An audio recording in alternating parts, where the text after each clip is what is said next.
ক্লাসে ম্যাডাম ঢুকেই বলল, জয় তুই কি সাদিয়াকে প্রেমপত্র দিছস? সাদিয়া তোর প্রেমপত্র পড়ে অজ্ঞান হয়ে গেছে। ম্যাডামের কথা শুনে আমার কলিজা শুকিয়ে গেল। সাদিয়া ম্যাডামের একমাত্র মেয়ে, ডাইনি মায়ের একমাত্র আদরের সন্তান।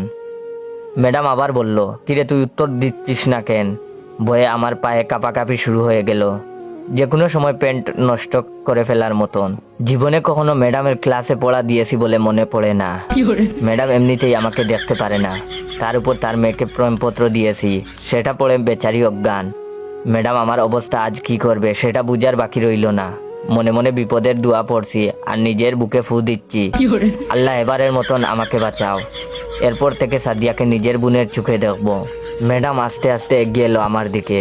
ক্লাসের সবাই সার্কাস দেখার অপেক্ষায় আমার দিকে তাকিয়ে আছে। ম্যাডাম আমার কাছে এসে চিঠিটা আমার হাতে দিয়ে বলল, পড়ে শোনা।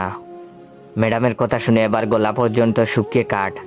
আমি লজ্জায় নিচের দিকে তাকিয়ে আছি। ম্যাডাম তার ডাইনি কণ্ঠে চিৎকার করে উঠে বলল, এক্ষণ পড়ে শোনা বলছি।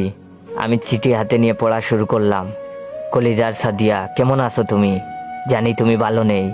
তোমার ডাইনি মায়ের 45 মিনিটের ক্লাস আমাদের যে অবস্থা করে, আল্লাহ জানে সারাদিন তোমার ওপর ওই ডাইনিটা কতটা নির্যাতন চালায়। তুমি বললে আমি ওনার বিরুদ্ধে মামলা করব। প্রথম দিন তোমাকে দেখেই আমার বুক কেঁপে উঠছিল।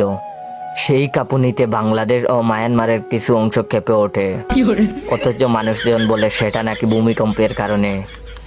কাউকে বিশ্বাস করাতে পারিনি, ওটা আমারই বুকের ভূমিকম্প। তুমি জানো সারাদিন শুধু আমি তোমার কথা ভাবি।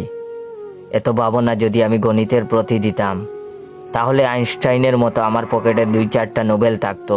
কিন্তু দেখো, আমি নোবেলের কথা চিন্তা না করে শুধু তোমার কথা চিন্তা করি। কিন্তু তোমার ডাইনি মায়ের জন্য চিন্তাটাও ঠিক মতো করতে পারি না। হঠাৎ করে তোমার মা আমার চিন্তার মধ্যে এসে আমাকে লাঠি পেটা করে আর বলে, ওই তুই আমার মেয়েকে নিয়ে চিন্তা করিস কেন? সেই দিন স্বপ্নে দেখি তোমাকে নিয়ে ছাদে যাচ্ছি হানিমুন করতে। রকেটে আমি আর তুমি লুকোচুরি খেলছি। এর মধ্যে কোথা থেকে যেন তোমার মা এসে রকেটের ইঞ্জিন বন্ধ করে দিয়ে বলে, এবার খেলা হবে। বিশ্বাস করো সাদিয়া, তোমার কথা মনে হইলেই এই হৃদয়ের মধ্যে এনার্জি বাল্ব জ্বলে উঠে। তুমি আবার ভেবো না আমি 300 টাকার এনার্জি বাল্ব 100 টাকায় কিনেছি শুধুমাত্র কোম্পানি প্রচারের জন্য।